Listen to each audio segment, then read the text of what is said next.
ഒരു ചെറിയ ചേഞ്ച് ആവാം. അപ്പോൾ നമുക്ക് കുറച്ച് തീയലാക്കാം.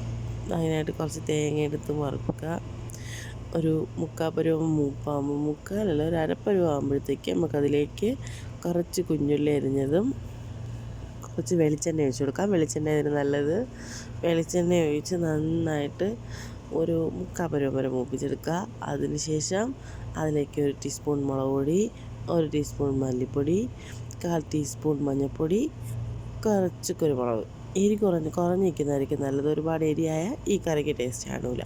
എന്നിട്ട് നമുക്ക് നന്നായിട്ട് നല്ല ഗോൾഡൻ ബ്രൗൺ കളറാവുന്നത് വരെ മൂപ്പിച്ചെടുക്കാം.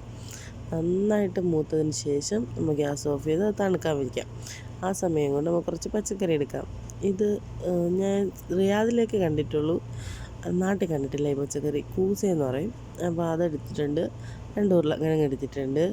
അത് നമുക്ക് നന്നായിട്ട് തൊലി കഴിഞ്ഞ് വെട്ടിയെടുക്കാം. ഒരു തക്കാളിയുടെ പകുതി, കുറച്ച് ഉള്ളി, സവാള ഞാൻ കൊടുത്തേക്കുന്നത്. അതിനുശേഷം നമുക്ക് ആ കൂട്ട് നന്നായിട്ട് മിക്സിയിൽ അടിച്ചെടുത്തതിന് ശേഷം ആവശ്യത്തിന് വെള്ളം വെച്ച് അതിലേക്ക് നമ്മൾ കട്ട് ചെയ്ത് വെച്ചേക്കുന്ന വെജിറ്റബിൾസൊക്കെ ഇട്ട് എല്ലാം ഇട്ട് കൊടുക്കാം. അതിന് ശേഷം കുറച്ച് പുളി എടുക്കാം. ഇച്ചിരി പുളി ഒഴിച്ചാൽ മതി. കുറച്ച് പുളി പിഴിഞ്ഞതും കൂടി അതിലേക്ക് ഒഴിച്ച്, പുളി ഒരുപാടായ ടേസ്റ്റ് കാണില്ല, അതുകൊണ്ട് കുറച്ച് ഒഴിച്ചാൽ മതി. കുറച്ച് പുളി ഒഴിച്ച് പാകത്തിന് ഉപ്പിട്ട് കുറച്ച് ഉലുവ ഇടാം. വറുത്ത ഉലുവാപ്പൊടി ഉണ്ടെങ്കിൽ അതിട്ടാലും മതി. ഞാനിപ്പോൾ പച്ച ഉലുവ ഇട്ട് എൻ്റെ കയ്യിൽ പൊടി ഇല്ലാത്തതുകൊണ്ട് അതിട്ട് നന്നായിട്ടൊന്ന് തിളച്ച് വറ്റി എണ്ണയൊക്കെ ഒന്ന് മേലെ തെളിഞ്ഞ് വരണ പരുവാകുമ്പോൾ നമ്മുടെ തീയലിവിടെ റെഡി. നല്ല തീയല. പുളിയൊക്കെ ഈ സമയത്ത് നമുക്ക് ഉപ്പും പുളിയൊക്കെ കണക്കിനുണ്ടോ എന്ന് നോക്കാം.